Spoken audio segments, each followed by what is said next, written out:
আমার পিছনে হচ্ছে জলবায়ু উদ্বাস্তু পুনর্বাসন প্রকল্প, সেনাবাহিনীর হাতে নির্মিত সকল বিল্ডিং। শেখ হাসিনার অবদান। এগুলো বিগত সরকার থাকা অবস্থায় উন্নয়ন হয়েছে। এটা হচ্ছে কোন নদী?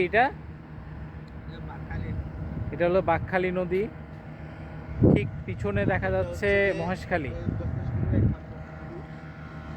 খুবই সুন্দর পরিবেশ, বাট যাতায়াত ব্যবস্থাটা খুব একটা ভালো না।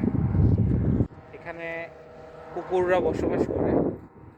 জায়গাটি যদিও সুন্দর, এখানে প্রত্যেকটা বিল্ডিংয়ে আলাদা আলাদা করে নাম দেওয়া আছে, যেমন বনফুল, কলাবতী,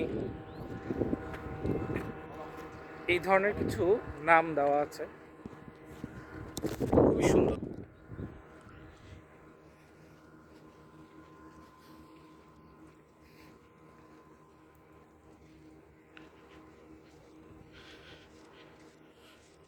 সরকারি